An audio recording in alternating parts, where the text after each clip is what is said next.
Hello and welcome. The biggest event in the Indian design calendar, the India Design ID 2016, is bringing together the best creative talent from the country and from across the world on one platform. It's going to be a celebration of diverse design disciplines, from product to interior design, architecture to conservation, with a free-flowing dialogue between the masters of design and a new generation of designers. And the one question that everybody is asking: why aren't we making design more accessible to the masses in India?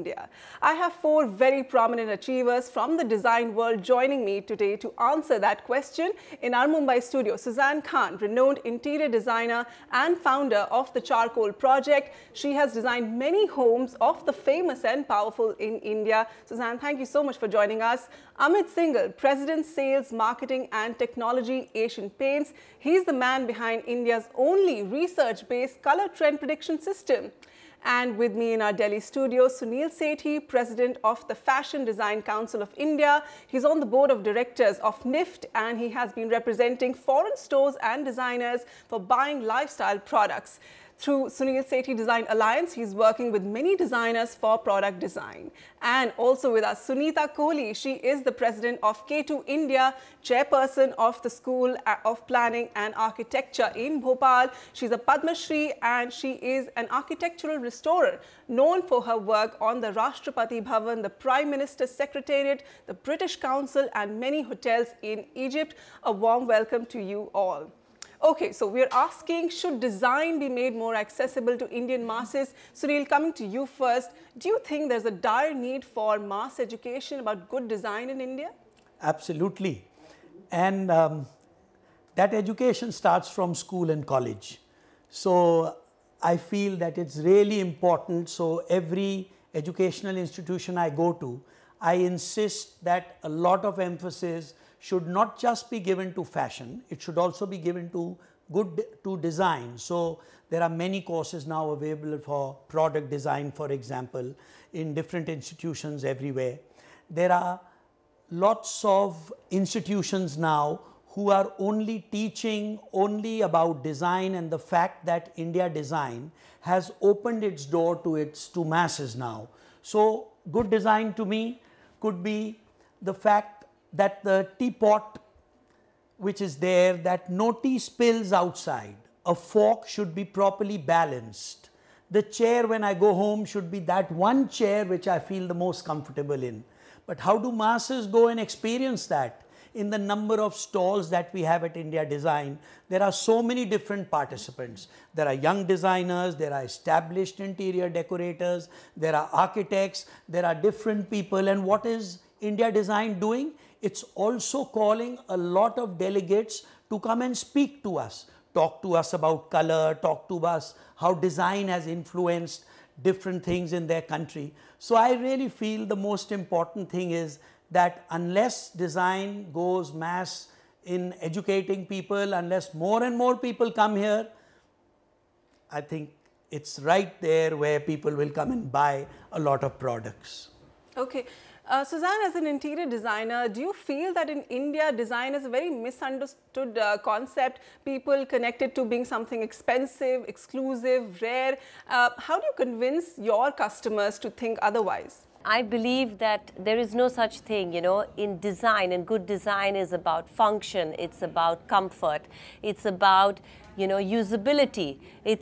There are 3-4 very important aspects that a designer and importantly in most of our schools today, they do the emphasis on making the design very unique to function, form and the comfort part of it. So if a product is put together with good materials, the price doesn't have to be crazy, and that's where I think that when we go into 2016 as a designer and as a retail store owner, I want to move towards a better product at a better price, because we want mass India to enjoy good design and comfortable design.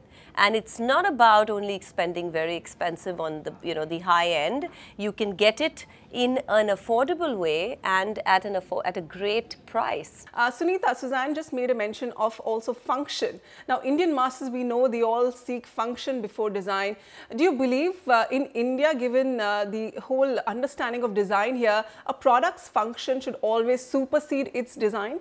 In a country such as ours, which has had effortless design, it hasn't required people like my baradri of designers to come and design, to try and teach what is good design.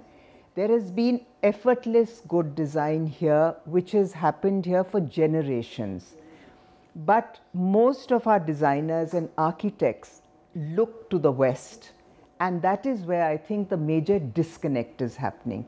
Right. So once that is bridged, which I hope that forums like India Design will help to bridge, I think that is where we can move forward. Okay. Amit, for a mass consumer brand like yours, Asian Paints, how important is design as part of your brand philosophy? How do you communicate that to your consumers? What we try to do is that we try and kind of look at design very strongly from the point of view of, how it comes and how it kind of inspires the people. Because according to me, design is something which is heartfelt, and it is something which is so strongly dependent on form, sensibilities, contextualization, and so on and so forth. And therefore, for us, we need to kind of see what kind of design appeals to what strata of customer. And therefore, we strongly believe in segmentation in terms of how we look at consumer, and we align our designs in such a manner that we are able to kind of appeal to various segmentations which are available, because we need to kind of appeal to the sensibilities of that segmentation very, very strongly how it comes. And therefore, for me, it is definitely design is mass, and it is the way you kind of take it, the way you position it, the way you contextualize it. I think that is very, very important in terms of how it works for us.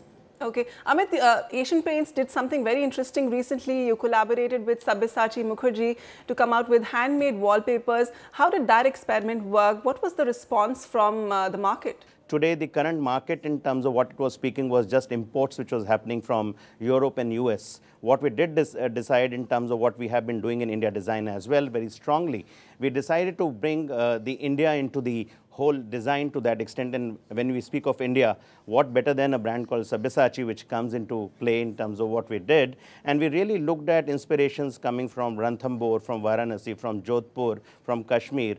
And we just took the crafts, the traditional crafts, and kind of tried to weave that in the design very strongly, set it in a slightly modern context in terms of how it kind of looks. And I think the output was something which was ravishing in terms of what it came out. And the response has been just phenomenal, so much so that now we are going for a series 2 in terms of what we are looking for, a second collection which is going to come out. We are in a land which has, I mean, an umpteen amount of this, high-end and at the same time rustic, raw materials. And I think that every designer and every, we have it all here. So, like, to go anywhere out is sometimes foolish, because normally most of them make it here and then they just take it over there. So I think over the years as a designer you come to understand that what exactly are we living and what is surrounding us, and also the feedback from the people. So yes, you can give them a bit of the European or the American or a kind of like a touch which is the Eastern world, but definitely predominantly it should be something that is, born here. So on that note, we'll just break in for a short breather. We'll still have these amazing design experts with us when we return in just a bit to India Design ID 2016.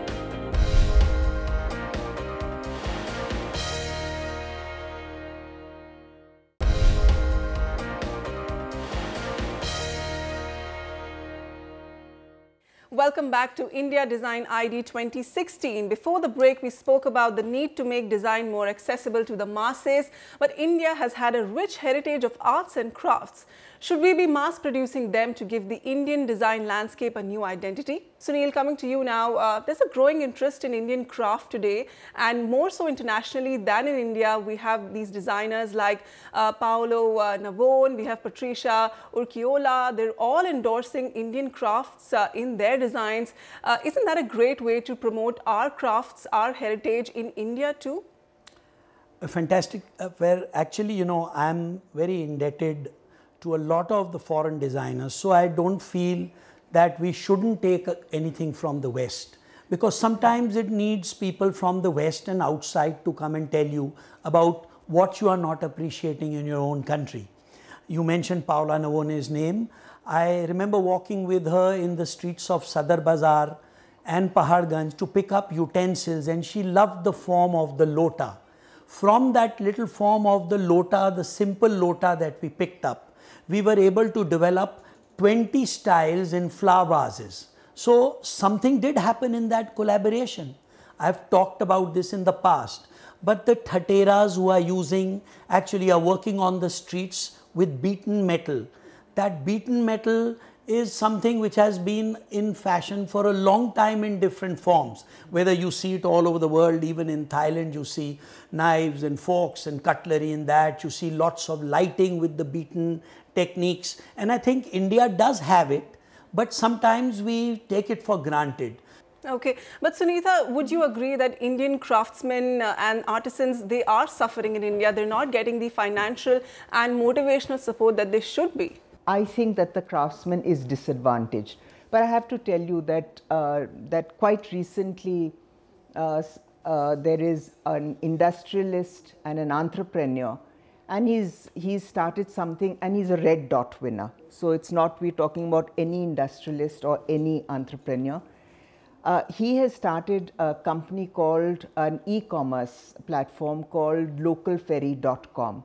And what they have done, that they have gone across the board and they have involved their panchayats, so that the panchayats and the craftsmen are working with them as equal partners. Okay. So all the profits will be equally shared. I think that's the way to move forward, and that is the way to also bring a high craftsmanship to an urbanized, a rapidly urbanized India, and yet to have authenticity in what is happening. I mean, they are bringing in contemporary designers, but to work with traditional craftsmen, and that is the way forward. Okay, Suzanne, earlier on the show you spoke about that as an interior designer, you're consciously incorporating Indian crafts and our rich heritage into your pieces. But do you think there needs to be a greater participation from the design industry in encouraging and promoting our arts and crafts? I think Sunil said it very well. We do have to have a kind of blend of, bringing in talent that we can associate with, who can look at our Indian, land in a different kind of way, and then we can contribute together, because the world has to get together and design better. And I think the collaborations have already started. A lot of people from here are working abroad and working all over the globe for different design companies, and the vice versa. Architects from here are doing a lot of great projects in the West. So I think that it is, yes, because we are Indian and because we are rich in our heritage and culture, we must try and look with our own unique eyes to find something better and to find something that we can show better maybe, and then it would blend well in the world together and would kind of like push our product on a world platform. So I think that yes, it is it is our responsibility as designers of this part of the world to do that. Amit, Suzanne is saying that we're already on track when it comes to promoting our crafts. Are mass consumer brands like yours being proactive about promoting our arts and crafts? Today, I think there is democratization of design, and I think today e-commerce offers us a very good kind of a platform in terms of where we can start promoting the crafts very, very strongly. So I think if designers start aligning with the craftsmen very, very strongly, I think the whole movement can become even far more stronger and something which possibly is needed at this point of time. As far as brands are concerned, we will continuously kind of treat craft as something which is a very strong source of inspiration in terms of what we will take and try to popularize them and like look at in terms of how we kind of inspire our set of customers with what the Indian traditional crafts is all about. Sunil, you work a lot with the young design talent of India. You work with students. What message would you have for them? I think the Ministry of Design, in their strategic plan for 2011 to 2016, came up with one finding that there is a lot of skill deficit. So in order to tap that, many schemes have been floated. For example, one very important scheme is the skill development program. Another important thing is where they have lots of clusters of craftspeople and weavers who have been put together. The student and the educational institutions have to make it a very strict rule that it's not only a formality to go to these clusters and work for 10 days and make a report. They need to document it properly, and even when the student finishes their design course, they need to move forward and work with the artisans to contemporize whatever they've learned, to see how they can improve their design. I think that is one very important key thing that they should do. The second thing is that it's all about learning, and like Mr. Singhal has just said, that e-commerce and e-learning is what it's all about. There is a site here, for example, which is called done by Craft Revival Trust. There are 7 million hits in a year on that. But how many Indian students tap onto it? A very handful.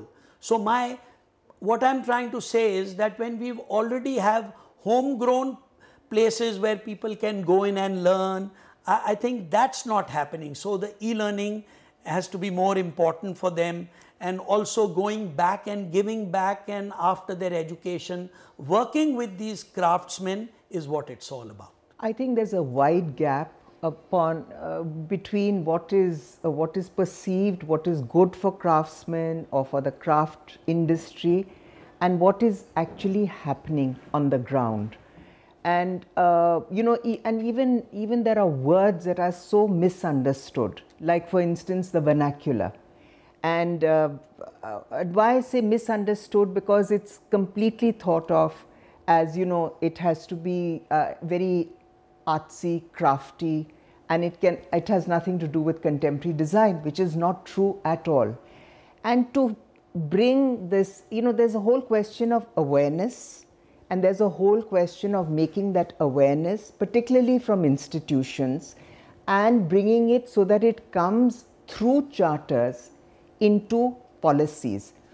Recently, I mean, in the School of Planning and Architecture in Bhopal, there was the first time ever South Asian conference on vernacular architecture.